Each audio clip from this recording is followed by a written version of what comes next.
Depois de 10 anos sem conquistar o título de campeão da Liga Betclic, o Futebol Clube do Porto quebrou esse jejum ao derrotar o Benfica por 3-1 no play-off. Um dos jogadores mais importantes e fundamentais para essa caminhada foi Miguel Maria, que hoje está aqui nos estúdios 00 para falar sobre esse feito. Miguel, bom dia. Bem-vindo aqui aos nossos estúdios, aqui em Vila Nova de Gaia. Comecemos pelo presente, claro. Já passaram alguns dias desde que conquistaram o campeonato, mas gostava de perguntar, já caíste em ti, já mais a frio, o que é que se sente a olhar para a conquista do campeonato? Bem, bom dia. Antes de mais, obrigado pelo convite. É um gosto estar aqui com vocês. O 00 que cobre de maneira tão boa o nosso desporto e o desporto em Portugal, por isso é de louvar o vosso trabalho e agradecer o vosso convite. Pois claro, agora já passaram uns dias, é verdade. A verdade é que o sentimento ainda continua cá, às vezes é difícil explicar e quando sou o apito final, então é difícil uma pessoa, e eu senti isso, não sabia como festejar. E hoje mais a frio lembro-me que devia ter cortado as redes do cesto, que é um sentimento que eu tive e falamos outro dia, no dia em que fomos ao museu, assim, quando comecei no Porto em 2011 fomos campeões nacionais também, e tenho uma foto fantástica a cortar as redes do cesto nesse ano. E no dia anterior ao jogo eu sempre pensei, amanhã vamos ser campeões e eu quero voltar a repetir esse feito, voltar a cortar as redes, e esqueci-me completamente. Ou seja, tudo isto para dizer que a verdade é que não nos cai a ficha no momento, ainda para mais depois de uma época super conturbada em vários aspectos. A verdade é que hoje há mais sereno, mais calmo e mais a frio, como tu disseste. É uma sensação ótima de dever cumprido. Tinha esse sonho de voltar ao Porto, quando saí com 18 anos, de voltar ao Porto e tornar-me novamente campeão nacional. E esta época foi fantástica. Não a todos os níveis, mas poder acabar em campeão nacional era tudo o que nós desejávamos. Quanto tempo depois é que te apercebeste que te esqueceste de cortar as redes? Ou foi no dia em que estavam com o presidente e esqueci? Não, a verdade é que foi no dia quando cheguei a casa, nós fomos jantar, etc. Depois voltei para casa e disse assim, pus a mão na cabeça assim, esqueci-me completamente de cortar as redes. Ainda pensei, amanhã se calhar vou lá, tento montar, senão, mas depois era impossível. Mas esqueci-me, depois comentei com a minha mulher em casa e assim, depois nós falamos sobre isso e esqueceste, como é que é possível? Só que é um turbilhão de emoções, de sensações que passam na tua cabeça, então uma pessoa agarra-se aos companheiros, depois agarro-me diretamente logo à minha família, aos meus filhos, aos meus pais, ao meu irmão, ou seja, e depois passa-te completamente.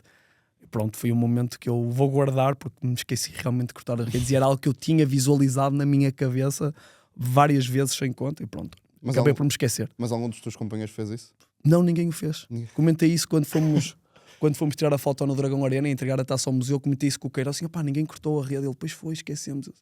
Faz parte, ou seja, fizemos outras coisas, é o que é. O mais importante era conquistar o título e está feito, graças a Deus. Quando eu sou o apito final, quem foram as primeiras pessoas que abraçaste, sem ser, claro, os teus companheiros de equipe? Ou quem é que pensaste também? Claro, logo a minha mulher, os meus filhos e os meus pais, o meu irmão, sem dúvida, corri logo para eles e fantástico. Acho que te libertas, acho que me senti tranquilo nessa... Quando isso aconteceu ao longo dos anos, quando voltei para cá, já era o meu quarto ano, que colocavam muita pressão em cima de mim mesmo, nas minhas costas, porque tinha esse objetivo, ninguém o põe em mim, era eu próprio que o colocava, porque realmente sonhava com isto e visualizei-o várias vezes sem conta quando saí, dizia a mim próprio, um dia vou voltar e quero ser campeão e vou ter que fazê-lo, ou seja, com a ajuda dos meus companheiros, como é óbvio, e ali eu senti uma libertação de adrenalina, de tranquilidade, e sinto-me sereno, calmo e tranquilo, porque tudo o que eu sonhei aconteceu tudo como eu queria e poder voltar... 4 anos, demorou 4 anos, foi um processo longo, não somos campeões hoje, somos campeões ao longo destes anos todos, vários jogadores passaram por cá que nos ajudaram a construir uma dinâmica vencedora. Não somos só vencedores quando ganhamos o título, ou seja, fomos ganhando outras coisas ao longo destes anos, mas sem dúvida, eu disse várias vezes em entrevistas quando ganhávamos a Taça de Portugal ou a Supertaça, que o mais importante era trazer o título de campeão nacional, como tu disseste, que fugia há 10 anos do Dragão. E pronto, é uma sensação de dever cumprido fantástica. Falaste do teu objetivo, da pressão que colocavas sobre ti mesmo. Queria-te perguntar pelo lado familiar, quão importante, claro que a parte esportiva é fundamental e acho que não há qualquer dúvida disso, mas no parte emocional e familiar, quão importante foram essas pessoas que mencionaste? São o pilar da minha vida pessoal, primeiro, e depois da minha vida profissional, sem dúvida. Tenho 2 filhos, a minha mulher é quem segura a base da nossa casa, sem dúvida, porque... ela é a verdadeira campeã, ou seja, eu tive muito tempo fora ao longo deste ano e dos outros anos e ela sempre presente, sempre mãe a tempo inteiro e isso não tenho como lhe agradecer e digo-lhe todos os dias porque é fantástica. E os meus pais e o meu irmão, obviamente, ao longo de tudo aquilo que foi a minha carreira desportiva e pessoal, os meus pais sempre me deixaram tomar as decisões. Eu muito cedo deixei o Futebol Clube Porto contra a vontade de muita gente que estava no Futebol Clube Porto e familiares meus que diziam: vais deixar o Porto? E, pá, eu disse: vou deixar o Porto, porque sempre tive o objetivo de jogar fora, ou seja, foi cumprir outros sonhos e voltei para cumprir outro que me faltava agora, ou seja, tudo na vida tem o seu tempo. E os meus pais, só estou eternamente agradecido porque nunca me cortaram as minhas asas, sempre me deixaram voar, sempre me deixaram tomar as minhas decisões baseado naquilo que sentia, naquilo que eu realmente queria. Obviamente sempre me guiaram, sempre me ajudaram, e o meu irmão também, ou seja, e outras pessoas da minha família que estiveram sempre presentes. Ou seja, sou uma pessoa extremamente familiar, quem me conhece sabe disso, e ali está a base de toda a minha vida. A época foi muito longa, já referiste os momentos bons, mas também esta época vocês tiveram momentos um pouco conturbados que lidaram se calhar um pouco mais com a crítica dos adeptos. Olhando para trás e tendo em conta conquistar o campeonato, se tivesse de olhar para trás e escolher um momento fundamental em que conseguiram se calhar dar aquele clique para ser campeão, qual é que escolhias? Bem, isso é uma pergunta com rasteira. Há coisas que eu não posso falar aqui, mas que se passam dentro do balneário que, Seja depois de uma derrota, que nos tornaram mais fortes, sem dúvida. Passaram muitos jogadores pelo Futebol Clube Porto este ano. Sim. Obviamente que desde o início sentíamos que a equipa não estava equilibrada. Fizeram-se alguns ajustes que eu acho que foram extremamente importantes para encontrarmos um balanço. Mas eu acho que a partir da derrota da Taça de Portugal, eu disse assim: podemos acreditar, ou seja, perdemos a Taça de Portugal, quando contra todas as expectativas ninguém achava que nós íamos ganhar nenhum troféu. A pré-época foi fraca, a fase regular estava a ser fraca e foi fraca, de certa maneira. Nunca, nos anos que eu tive aqui, nunca acabamos em terceiro, foi a pior classificação. Mas depois na Taça de Portugal deu-se ali um clique, ou seja, nós batemos super bem contra o Sporting, perdemos por um ou por dois com posse de bola para ganhar o jogo. Eu lembro que temos um triplo do Cornelius para ganhar o jogo no Algarve, que acaba por não entrar, basquete. E depois ali eu acho que se dá um clique assim: podemos competir contra toda a gente, é uma questão de trabalho, de foco e de acreditar. Ou seja, acho que a base do nosso sucesso vem muito do acreditar, ou seja, o Fernando Sá tem muito mérito nisso, porque sempre acreditou, foi-nos passando sempre essa mensagem. E depois também nós, jogadores, nos juntarmos e de nos unirmos e de sabermos lidar com a crítica. É verdade, fomos muito criticados nas redes sociais, dos adeptos que iam ao Dragão, mesmo fora do Dragão, e a saber dar a volta por cima. Há mais marés que marinheiros, como eu sempre digo, e é sempre a lutar. Enquanto chegas aos playoffs, está 0-0, toda a gente tem que ganhar 3 jogos para passar, tirando as quartos de final tens que ganhar 2, e é série, jogo a jogo, e acabar a época a ganhar. Foi o que nós dissemos: se acabamos a época a ganhar, vai ser uma época fantástica. Obviamente vamos sempre lembrar dos momentos negativos, mas em 2025, 2026 quem foi campeão foi o Futebol Clube Porto, e daqui a 10 anos as pessoas vão se lembrar a quem foi campeão e que nós não fizemos uma época regular como devíamos ter feito. Mas essa derrota foi, esse momento, esse clique, se é que se pode chamar assim, foi algo que tu sentiste ou foi uma conversa que os jogadores sentiram e reuniram-se e disseram: malta, nós fizemos isto, estamos bem, vamos entrar agora na reta final da época e a partir de agora vai dar? Eu acho que depois é uma coisa muito pessoal, cada um sente as coisas de maneira diferente e vai-se ajustando e dizendo assim: posso acreditar, posso ter confiança em mim que podemos nos bater contra toda a gente. Agora, houve vários momentos ao longo da época que nós, não sentíamos que não estávamos bem, e é verdade, nos últimos anos tínhamos começado sempre bem e acabado mal, e este ano sabíamos que começamos mal e ainda assim conseguimos nos bater contra as melhores equipas. Acabávamos por perder, mas mesmo a jogar mal, acabamos por bater o Benfica em casa na fase regular por 20, ganhamos ao Sporting, fora também na fase regular. Ou seja, nós sabíamos que nos podíamos bater contra eles. Era preciso um clique de acreditar que o podíamos fazer repetidamente nos playoffs, porque temos que ganhar 3 jogos e não é fácil. Normalmente a melhor equipa ganha sempre e foi o caso neste ano. Queria focar aqui nos playoffs, porque vocês até começam a perder a eliminatória por 89-73, salvo erro, no jogo em que o Benfica acaba por ser bastante superior em Lisboa. E passado uns dias, se calhar contra todas as expectativas, depois da amostra do primeiro jogo, claro que cada jogo é um jogo, mas vocês conseguem vencer por 98-102, depois de prolongamento de um grande jogo, e depois vencem 2 vezes no Dragão Arena. Este espírito de luta, de lutar contra as adversidades, utilizar as adversidades como forças, é o que melhor caracteriza o Futebol Clube Porto 25-26? Sem dúvida, o Futebol Clube Porto 25-26 e o Futebol Clube Porto em si, sabemos que, e nós dizemos isso, e isso está bem explícito naquilo que é ser portista, que é ser do Norte, que é ser tripeiro, Vamos à luta com as armas que temos e vamos dar tudo pelo que é nosso, pelo nosso povo, pela nossa cidade e pelo nosso clube. Foi isso que fizemos.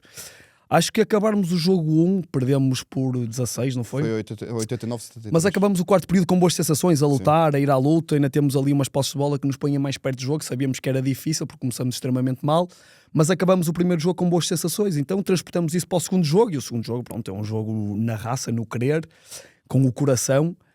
E pronto, eles têm dois lançamentos para ganhar o jogo, não entra, vamos para o prolongamento e nós na moto de cima conseguimos fechar um jogo importantíssimo e sabíamos que ganhando lá um jogo, trazendo a eliminatória viva para o Dragão Arena, que o Dragão ia estar em ebulição como esteve, com os adeptos connosco, sempre, e sexta e domingo sabíamos que tínhamos que fazer o nosso trabalho, que eles iriam fazer o deles.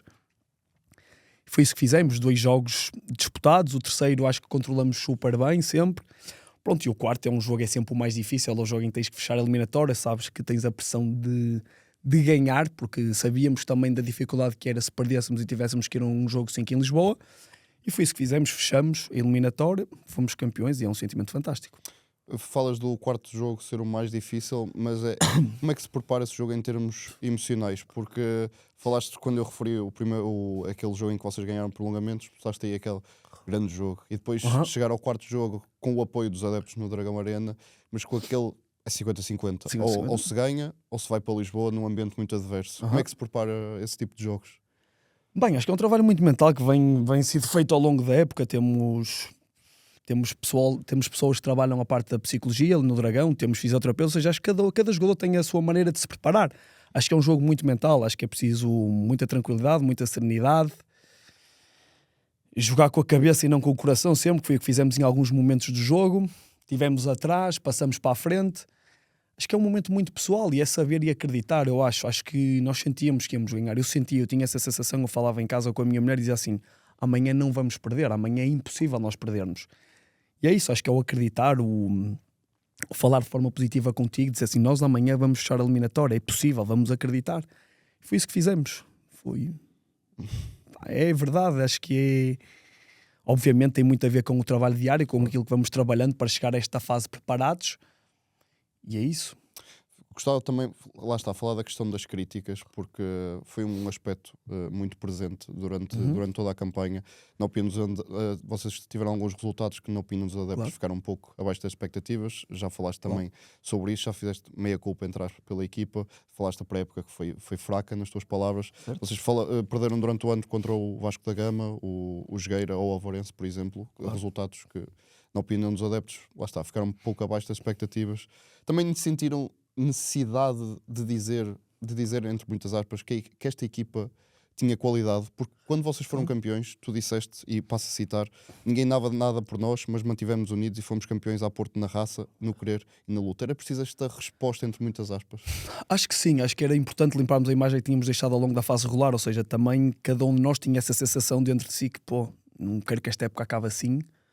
Perdemos com o Jogueira, com todo o respeito por todas as equipas, essa é a realidade e eu já estive do outro lado e todas as equipas trabalham, todas as equipas lutam e se ganharam é porque têm o seu mérito também. Mas a verdade é que estando deste lado, no Futebol Clube do Porto, não podemos perder esses jogos. E a verdade é que o fizemos, perdemos 2 vezes com o Jogueira, na fase regular não ganhamos, perdemos com o Galitos para a Taça da Liga, perdemos com o Vasco para o campeonato. E nós chegamos a uma altura que dissemos assim, temos que andar da perna porque não podemos de maneira nenhuma continuar a perder. Então foi isso que fizemos, unidos, na raça, no querer, no coração, contra tudo e contra todos, porque a verdade é essa, e há gente que nos gosta de nos ver perder, mas nós fizemos 2 tripas de coração, como se diz, e fomos à luta e ganhamos como devíamos ganhar, a Porto. Como é que se mantém a confiança da equipa lá em cima? Porque, claro que o modelo do campeonato faz com que não esteja tudo perdido, muito mais ou menos durante a fase regular, mas são derrotas que pesam, a crítica é sempre algo que pesa, por muito que tenhas experiência. Tu és um dos jogadores mais experientes, é sempre algo que te deixa a pensar, querer ser melhor. Como é que se mantém a confiança da equipa lá em cima? Porque vocês disputaram, salvo erro, 6 provas, a época foi muito longa, foi mesmo Taça muito Portugal, longa. Campeonato, Taça da Liga, FIBA Europe Cup, qualificação para a Champions. Qualificação para a Champions, ok, sim. E depois de muitos meses de competição, na reta final, quando é mais importante, a cabeça já não está igual ao como era no início da época. Não, acho que a cabeça melhorou, é isso. Nós tínhamos, nos anos anteriores, eu comparo sempre, porque pronto, é um bom meio de comparação, começamos sempre bem preparados, focados a jogar um basquete já muito atrativo na pré-época, no início da época, e acabávamos mal. Este ano tivemos margem de progressão, ou seja, começamos mal, sabíamos disso, fomos limando algumas arestas, fomos trocando algumas peças e ficamos mais fortes.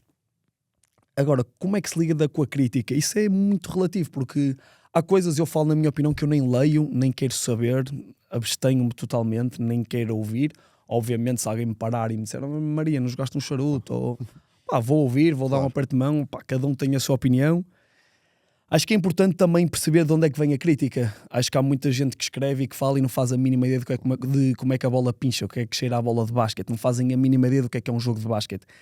E estando atrás de um ecrã de um telemóvel é só heróis, toda a gente tem o direito de dizer o que quer, diz o que quer, comenta o que quer, o Maria não joga um charuto, o Queiroz não marca lances livres, o Cornelius lança 50, ninguém faz a mínima ideia do que é o nosso trabalho, de quanto é que nós trabalhamos, de quanto é que nós nos dedicamos, e pronto, isso, a experiência e os anos e a idade vai-te dando uma certa estaleca para vivenciar esses momentos, para saber aceitá-los. Toda a gente é livre de dizer o que quer, e nós, pronto, não somos figuras públicas, mas estamos abertos, nossa profissão é aberta, é exposta, passa na televisão, redes sociais, ou seja, toda a gente tem o direito de criticar.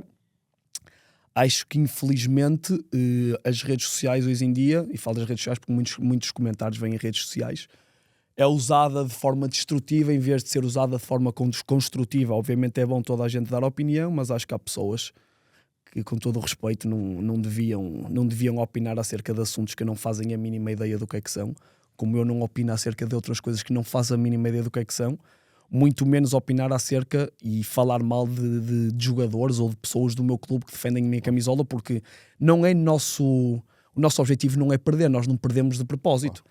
Há momentos em que, pronto, há que dar mérito às outras equipas, perdemos contra equipas que não devíamos ter perdido, e a crítica é dura, é cruel, e tem que ser feita, e eu respeito. Agora, há maneiras de dizer as coisas, e acho que, acima de tudo, é prezar o respeito entre o ser humano e não a relação jogador-adepto, que às vezes eu acho que é quebrada, porque há certos adeptos que passam a barreira. Fazendo um pequeno parênteses relacionado com esse tema, achas que se pode ligar isso um bocadinho, não do Futebol Clube do Porto, mas do público português em geral, de falta de cultura desportiva que, por exemplo, nota-se em desportos, por exemplo, como o futebol, que é visto por muito mais pessoas. Achas que falta um bocadinho de cultura desportiva nesse aspecto? Super. Muita cultura, não só desportiva, mas muita cultura. Acho que, acima de tudo, falta mais amor, é isso que eu sinto, e quando vou ficando mais velho, e eu sou adepto do Porto, não é? E às vezes vejo o pessoal a criticar o futebol e assim, estamos todos para o mesmo, eles estão a jogar, ninguém quer jogar mal, ou seja, uma pessoa não sabe porque é que esse determinado jogador está a passar, que momentos, como é que está a vida em casa, como é que está a vida pessoal, ou seja, acho que falta mais amor, acho que falta mais compaixão, acho que pronto, nós também temos que estar prontos, fomos nós que escolhemos esta profissão, e os jogadores de futebol ainda mais estão expostos a uma realidade ainda muito mais diferente da nossa, mas acho que falta amor, acho que... E é uma coisa que me entristece aqui, a falta de cultura desportiva, como tu disseste. Eu vejo em Espanha e pronto, e já tive a oportunidade de jogar em outros países e tu perdias e as pessoas aplaudiam de pé, opá, e é o que é, e ninguém quer perder. E muito menos aqui no Porto, ou seja, mas falta isso. Acho que falta amor, é o que falta. Falta amor. Amor, eu acho que é amor. Acho que é carinho, empatia. As pessoas, pá, é tão fácil dar uma crítica, é tão fácil fazer uma crítica positiva como é fazer uma negativa. Porque é que nós escolhemos sempre a negativa? Muito bem. Fechando este parênteses, gostava de falar da questão da experiência, porque também já tocaste nesse ponto. És um dos jogadores mais experientes do plantel, pelo menos em termos de idade. Sabes quem é que são os outros, três que estão ali no top? Queiroz, João Guerreiro. E falta um. Cornelius. Não, é americano. Wes. Yeah, exatamente. Exatamente. Pelo menos em termos de idade, sim, são os mais experientes. Essa experiência que foste adquirindo ao longo dos anos, já estiveste no estrangeiro, já tiveste muitas experiências, já representaste o Benfica, Sporting, Vitória. Também sentiste essa necessidade de passar aos jogadores mais jovens essa experiência, esse conhecimento que adquiriste noutro tipo de contextos, para dizer, malta, calma, que isto vai dar para nós? É verdade, sim, acho que é isso. Nós vamos crescendo e quando eu era mais novo e comecei aqui no Porto, tive a sorte de estar com Carlos Andrade, Nuno Marçal, Miguel Miranda, João Santos, E a verdade é que quando tu és novo achas que sabes tudo e não sabes, não fazes a mínima ideia. E eu achava, como todo miúdo, aos 17, 18 anos, eu é que sei, não sei o quê. E não era assim. E quando cresci, ou seja, fui percebendo que há coisas que realmente com a idade vais adquirindo. Ou seja, essa calma, essa tranquilidade, o saber gerir momentos era importante. Nós tínhamos alguns jogadores jovens também e tínhamos um misto de experiência. Ou seja, acho que se combinou ali um misto de experiência, de juventude e de jogadores mais jovens, que também, de jogadores mais velhos que queriam ganhar também, como o Queiroz, eu, o Guerreiro, etc., e um jogador misto de jovens como o Velado, como o Delgado, como o Robbie Beran, que também tinham muita sede de vencer. Ou seja, acho que juntamos ali um misto de experiência e juventude muito interessante.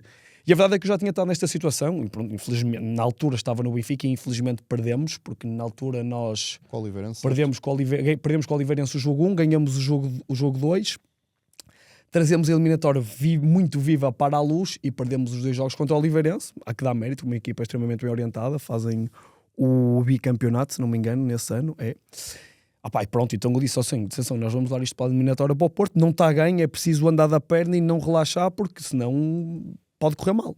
Então mantivemos sempre ali, os pés bem assentos no chão, com muita cabeça, sabíamos que era preciso jogar, que não estava a ganhar, temos os adeptos, não, é preciso jogar 40 minutos de basquete, ou 45 ou 50. Então foi sempre esse o meu papel, e acima de tudo dizer-lhes que acreditarem em si próprio, acreditarem em quem tinham ao seu lado, acreditarem em nós como equipa, que íamos acabar como sempre sonhamos. O Queiroz é o capitão, mas como é que tu és no balneário? És um líder ou um jogador que as pessoas olham mais interventivo, mais líder pela calada, gostas de dar pelo exemplo, é um misto de tudo? Como é que... É um misto, eu acho que me ouvem, acho que tenho essa capacidade, não só a nível pessoal, mas acho que sou uma pessoa que as pessoas ouvem e que escutam e que tenho uma certa influência naquilo que é a base da equipa do Futebol Clube Porto de basquete, ou seja, sou uma pessoa extremamente extrovertida, ou seja, falo com todas as pessoas, não só de basquete, mas com handball, hóquei, mantenho uma relação super saudável com os atletas de outra modalidade. E dentro do balneário, obviamente, tento lidar pelo exemplo, adoro treinar, chego mais cedo, saio mais tarde, nutrição, tento levar tudo à risca, performance, treino físico, treino de força, mas também tento falar e passar-lhes a informação que às vezes é importante, e acima de tudo, quando chega um jogador estrangeiro ou português que não sabe o que é o Porto, tentar explicar-lhe o que é a história do nosso clube e da camisola que defendemos, ou seja, é um privilégio, eu sempre disse isso, e tive a sorte de jogar em excelentes clubes, sempre fui o máximo profissional, mas toda a gente sempre soube que eu era do Porto, e esta camisola para mim representa muito e representará toda a vida, então também tenho esse papel, juntamente com o Queiroz, de fazer entender quem cá vem e quem cá chega, que o Futebol Clube Porto não é um clube como os outros. Então isso é importante, eu acho que este ano tivemos essa facilidade, eles entenderam que ganhar aqui não era como ganhar no outro lado, e que defender esta camisola não é a mesma coisa, com todo o respeito, e é isso que eu tenho que fazer, que sou do Norte, sou do Porto, dizer-lhes que não é como em outros clubes que eles já jogaram e que se calhar vão jogar noutra carreira, porque, na sua carreira, porque a realidade é que temos condições fantásticas, e não só o Porto, como outros clubes em Portugal nos providencia, nós achamos que é tudo mal e não é, ou seja, Portugal e não sei o que, o basquete, não, a verdade é que está cada vez melhor, isso é sinónimo de trabalho e fazê-los perceber que aproveitarem a experiência, porque para ser campeão há pessoas que estão carreiras inteiras e não ganham um título, independentemente de onde seja, não é tirar mérito ao título português, que não é como ganhar em Espanha ou em França, mas a verdade é que há atletas que fazem carreiras fantásticas e não têm a sorte de ganhar no campeonato, ou seja, o comboio não passa 2 vezes, às vezes, ou seja, temos esta oportunidade, vamos já marcar o nosso nome na história do clube e nas vossas carreiras, porque pode não passar outra vez essa oportunidade. Falaste da evolução do basquete português como um dos jogadores mais experientes, como é que olhas para a evolução da modalidade nos últimos anos? Sentes que também o investimento, cada vez mais investimento, e está a ser bem feito? Assim, se está a ser bem feito ou não, isso é uma boa questão. A verdade é que há mudança, fala-se de basquete também muito por causa do Nemias, e dos jogos passarem na Betclic, na RTP2. Agora, se está a ser bem feito ou não é algo que tem que ser bem discutido. Eu não sei até que ponto, e sou sempre defensor de cada ano há mais estrangeiros a jogar na Liga, ou seja, agora há 6, o ano passado já havia 6, nunca sabe. Eu acho que é importante defender aquilo que é nosso, defender o jogador português, e com 33 anos digo abertamente a toda a gente, acho que é importante defender o que é nosso, e acho que o jogador português, eu vejo os jovens, nem sempre é tratado como devia. Acho que damos muitas regalias aos americanos e aos jogadores estrangeiros, digo americanos porque pronto, a maioria deles são americanos, claro. Nada contra, atenção. Mas aos jogadores estrangeiros, e não protegemos aquilo que é nosso, não trabalhamos a nossa matéria-prima de forma a podê-la tornar útil. E acho que isso é importante, acho que temos muito que valorizar o jogador português, porque ainda para mais, pronto, eu digo 6, um plantel tem 12, E tu, para seres campeão, precisas de jogadores portugueses de qualidade, e esses jogadores portugueses precisam de ser tratados com carinho e atenção, tanto ou mais que os americanos, porque americanos, a verdade, e estrangeiros é o que não falta. Sim, sim. Dás um pontapé numa bola no ar e há 50 mil estrangeiros que querem vir para cá jogar basquete. Agora, obviamente, uns têm mais qualidade do que outros, mas acho que é importante proteger o jogador português. Há várias ligas em que há regras de ter jogadores nacionais em campo. Pá, não sei, acho que é importante proteger, porque eu vejo jogadores que chegam ali aos 16, 17, jovens com talento, que dizem, opá, será que vale a pena ser profissional? O dinheiro que eu vou ganhar, o investimento? Como aconteceu contigo. Claro, porque eu sempre tive o sonho de ir para fora. Ou seja, eu sempre disse, quero fazer Erasmus quando for para a universidade, porque eu adoro viajar e conhecer. Chegaste a fazer? Pronto, não cheguei a fazer porque entrei na universidade em Coimbra, pá, mas era o meu primeiro ano de profissional aqui no Porto, então utilizei o basquete como a minha ferramenta de Erasmus. Eu disse, eu quero... Tanto é que quando o Porto, eu lembro-me, o Júlio Matos vem falar comigo e diz-me, Miguel, não quero que tu saias e quero que tu fiques e nós queremos que tu fiques. Eu podia ter passado, se calhar, a vida inteira no Porto, é verdade, e digo isto de coração aberto. Podia ter ficado, vim para cá com 14, podia ter feito a minha carreira, se calhar, toda aqui, mas queria experimentar outras coisas, queria viver no estrangeiro. E como não estava na faculdade e escolhi a carreira de basquete, disse assim, vou utilizar o basquete como ferramenta de conhecimento, de aprendizagem, de desenvolvimento da minha pessoa. Então foi isso que fiz. E pronto, e fui para o estrangeiro e adorei, sempre com o sonho de um dia voltar ao Porto. Sempre disse que era o clube onde eu queria acabar a minha carreira e hoje estou aqui de volta, por isso estou extremamente feliz, porque tudo o que eu pensei, tudo o que eu idealizei, tudo o que eu sonhei se realizou. Mas tudo isto para dizer que pronto, eu acho que o jogador português tem que ser valorizado, porque os jogadores chegam ali aos 16, 17 anos, há escassas oportunidades da liga, de certa maneira, às vezes, então eu acho que devia ser protegido o jogador português. Não sei se diminuir o número de estrangeiros, se seres obrigado a ter um jogador português em campo.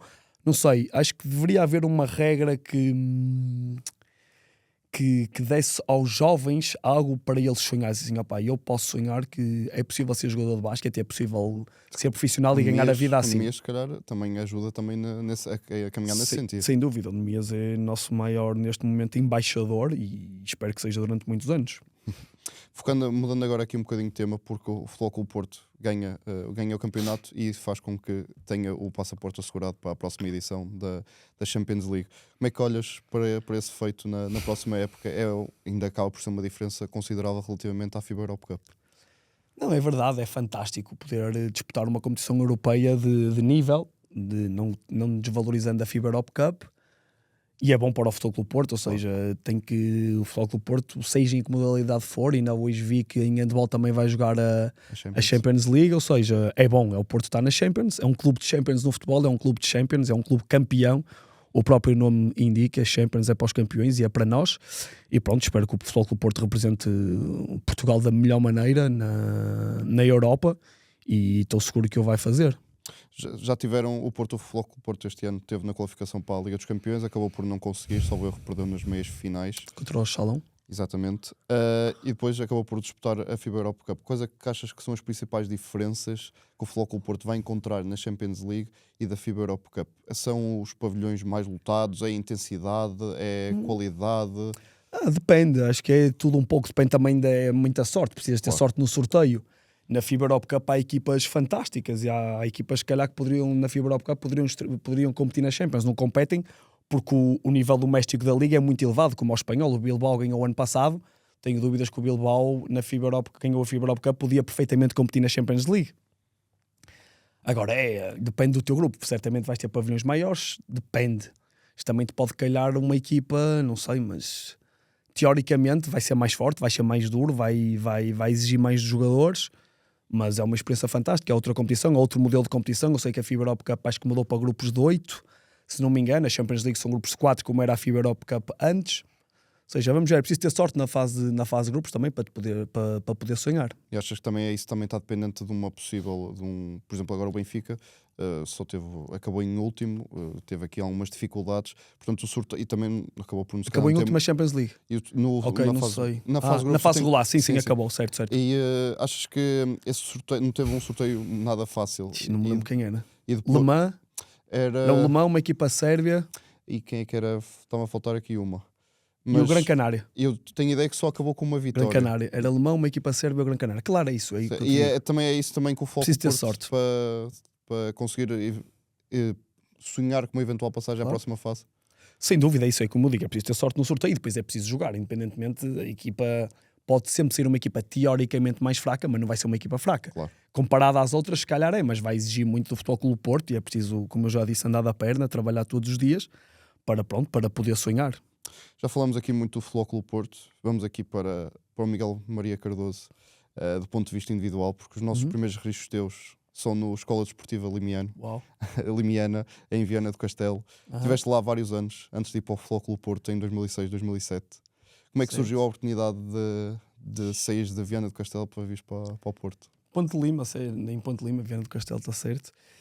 E como é que surgiu? Eu acho que na altura, obviamente, na altura em que eu soube, acho que no ano anterior o Futebol Clube Porto já me tinha convidado em sub-13 para vir para sub-14, os meus pais queriam que eu acabasse o nono ano em Ponte de Lima. Okay. Na altura foi o professor Eurico Brandão, Sérgio Marante e o Sr. Manuel Pereira, pessoas que eu guardo com muito carinho até hoje, porque foram pessoas extremamente importantes naquilo que foi o meu desenvolvimento pessoal e na minha carreira. Então eles convidaram para eu vir para cá. No primeiro ano, os meus pais não queriam que eu vivia para o Porto, então eu fiz o campeonato de iniciados, sub-14, que fomos campeões nacionais, e eu treinava em Ponte Lima, e à sexta-feira vinha treinar ao Porto, e jogava pelo Porto ao fim de semana. Mas treinavas em Ponte Lima? Como é que treinavas em que clube? Treinava na Escola Desportiva Limiana. Okay. Eles aceitaram que eu treinasse lá e que jogasse pelo Porto, então mantive, como o ano anterior eu jogava lá, pronto, mantive tudo igual. À sexta-feira o meu pai trazia-me para o Porto, e ao fim de semana jogava pelo Porto, e no ano a seguir, primeiro ano de cadete, sub-15, vim viver para o Porto, vim estudar para o António Nobre, e pronto, e começou aí a minha carreira. Lembro-me que não sei se foi no 10º ou no 11º, acho que era no 10º, com 15 anos, eu ia treinar a São João da Madeira, porque tinha-me convidado para ir para o centro de treino, e eu e o Hugo Sota, que também foi jogador, e é jogador agora do Portimonense. Íamos, uma vez ia o meu tio levar-me, outras vezes ia o pai dele, ou seja, íamos alternando, porque nós à segunda de manhã, tipo 6 da manhã, e à quarta treinávamos em São João da Madeira antes da escola começar, porque era o centro de treino, e o Porto na altura não queria que eu fosse para o centro de treino, eu também não, tinha mudado para o Porto, queria estar no Porto, então eu estava externo do centro de treino de São João da Madeira, então ia lá treinar à segunda e à quarta para preparar o campeonato da Europa de sub-16, que era no ano a seguir. Então pronto, foi queimando etapas, fiz os anos de cadete, júnior, e pronto, depois aos 16 comecei a treinar nos séniores, foi a primeira vez que eu fui treinar aos séniores. E aos 17 estreiei-me, se não me engano, contra a Académica. Foi Pronto. em 10-11. Foi em 10-11 contra a Académica, eu acho. Sim, eu acho que só fazes um jogo. 2 jogos, acho eu, se não me engano. E na altura mas fazes com 18 anos? Ou já ainda tinhas 17? Tinha ideia que... Tinha 17. Mas acabas a época com 18, acho que é isso. Acaba a época com 18. Começo com 17, estreio-me com 17. É o ano em que ganhamos o título. E pronto, e depois no ano a seguir a minha primeira época 100% séniores, em que nós acabamos por perder, infelizmente, para o Benfica naquele mítico jogo 5 no Dragão. Ou seja, tinha essa experiência que não queria voltar lá a repetir. Obviamente eu sabia que, retornando agora, avançando para este ano, não queria outra vez. E eu sabia que não ia haver jogo 5 no Dragão, mas não queria perder com o Benfica no Dragão. Nunca tiveste receio de passar por uma realidade completamente distinta? Claro que quando somos miúdos só queremos é jogar basquete, e claro que o teu sentimento ainda hoje deve ser esse: só quero jogar basquete, divertir-me e ser feliz.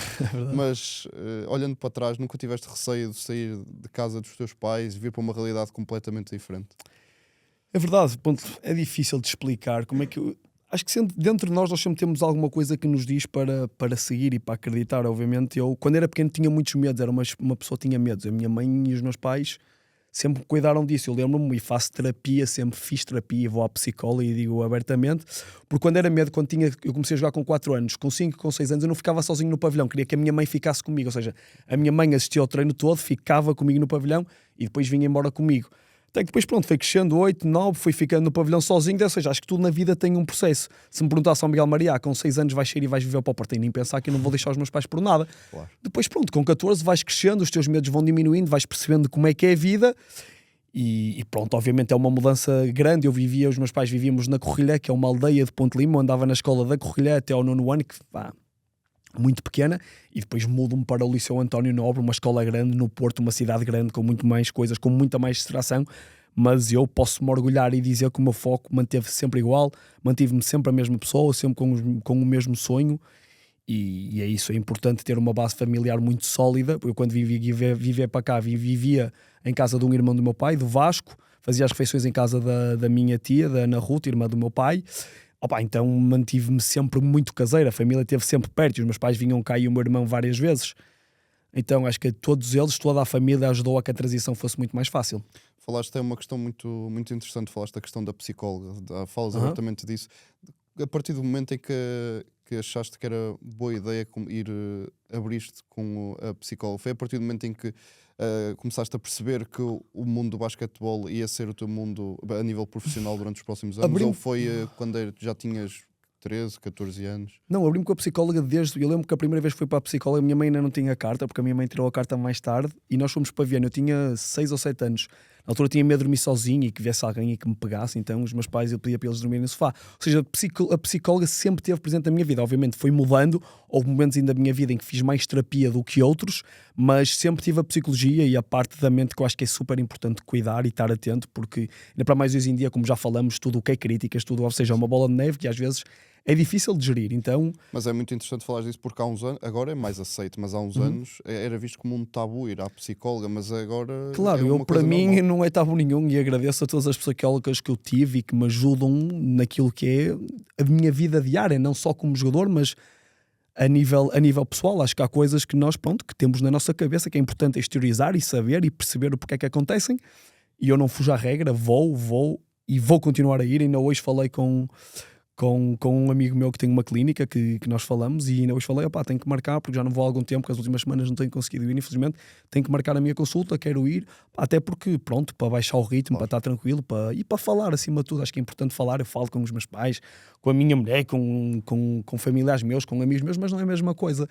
Então para mim não é tabu nenhum, não é sinal de fraqueza. Eu estou completamente à vontade para dizer abertamente que faço terapia, que vou à psicóloga, como vou à nutricionista. Ou seja, acho que, pronto, como é importante a nutrição, como é importante o ginásio, é importante cuidar da mente, e o trabalho das psicólogas é fantástico, e dos psicólogos.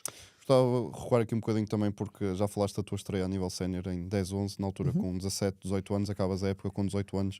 Foi o primeiro sonho de menino a ser concretizado, ou seja, aquele rapaz que sai de Ponte de Lima, da aldeia, que vive para o Porto, para uma cidade completamente diferente. Estrear-te a nível sénior era aquele sonho em que estás a dormir e pensas, um dia vou conseguir, e consegui. É verdade, sem dúvida. Então, ainda para mais no Porto, acho que depois, quando acontece, tu dás como adquirido, mas a verdade é que, olhando para trás, e agora falas de coisas que eu vou repensando, sempre sonhava nisso, sempre sonhei com isso. Ou seja, às vezes eu estava na cama e via-me com a camisola do Porto a jogar nos séniores, e tive a sorte de acontecer num ano fantástico em que ganhamos, apesar de eu jogar 2 jogos, nem sei quantos é que foram ao certo, mas ganhamos. Ou seja, estava lá, fiz o meu papel, treinava muitas vezes, não jogava porque o plantel tínhamos 13 ou 14 jogadores, e eu entendia, jogavam os outros, eram mais velhos, e sabia que o meu processo ia de etapa por etapa, ia lá chegar.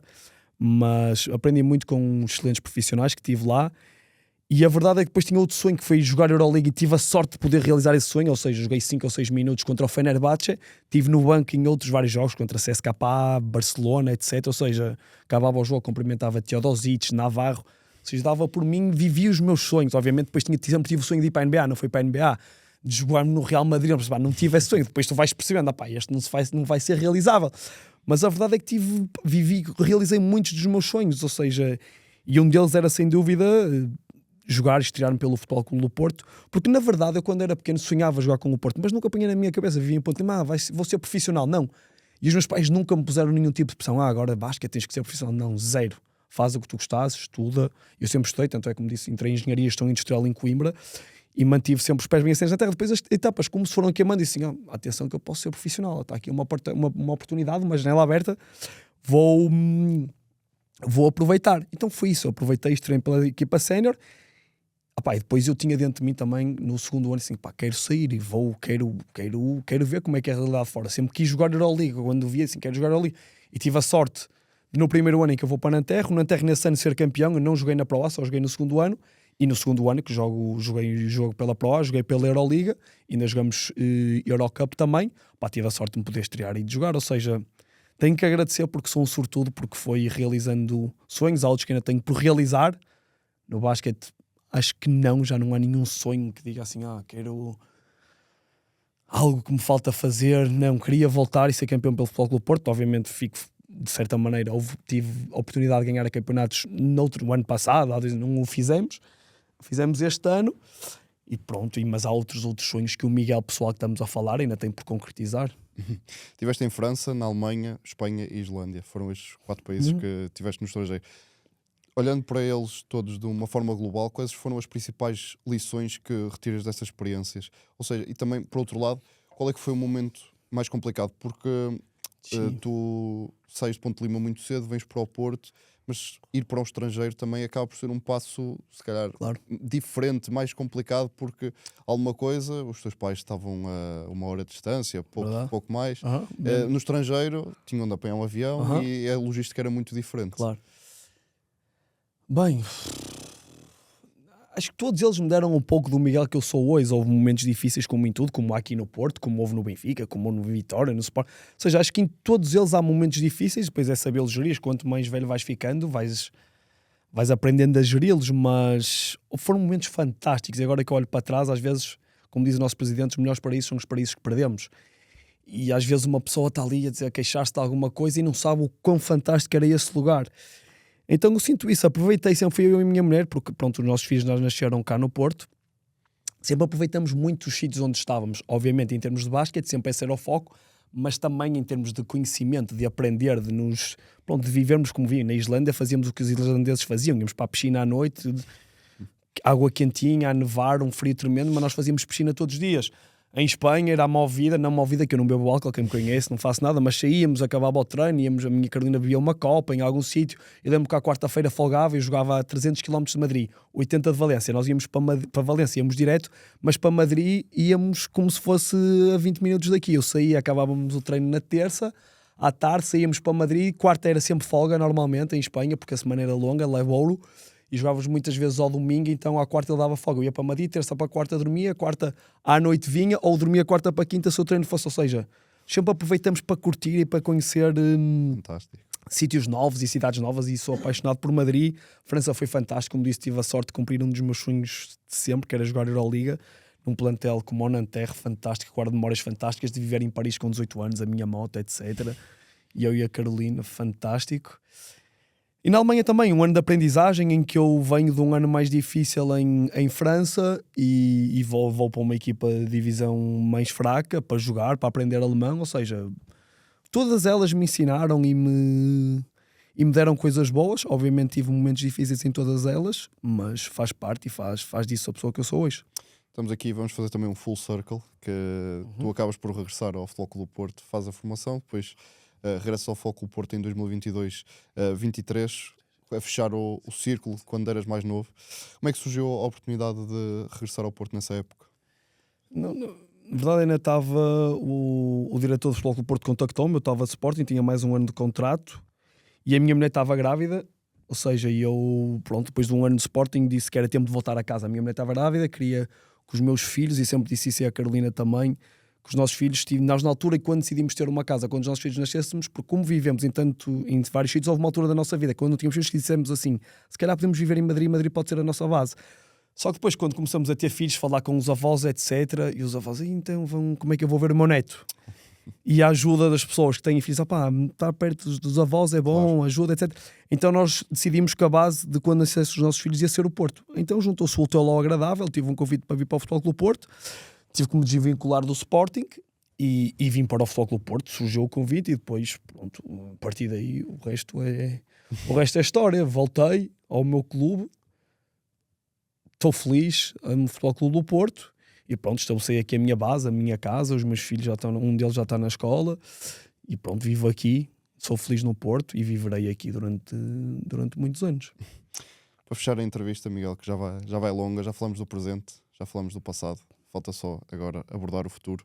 A última informação que foi tornada pública, relacionada com o teu contrato de Futebol Clube do Porto, foi que renovaste até 2026, está a terminar o teu contrato agora. Como é que está esse processo? Pretendes continuar no Futebol Clube do Porto? Ainda não tomaste nenhuma decisão? Como é que olhas para o futuro? Bem, a verdade, eu olho para o futuro de sorriso nos lábios e de consciência tranquila. Acima de tudo é isso. Tirei, como já disse, muita pressão dos meus ombros, seja qual for a decisão que eu tome, que o Futebol Clube do Porto tome. Certamente o Futebol Clube do Porto é o meu clube, foi o meu clube e será sempre o meu clube. Fui muito feliz aqui, voltei, realizei o meu sonho e agora não sei, a verdade é que não sei. Vamos ver o que será o meu futuro no Futebol Clube do Porto, o que será o meu futuro no basquete, mas certamente em breve tomarei uma decisão. Miguel, obrigado. Foi um gosto. Felicidades para o futuro. Obrigado. O gosto foi meu e fantástico trabalho, como sempre. Obrigado. Obrigado.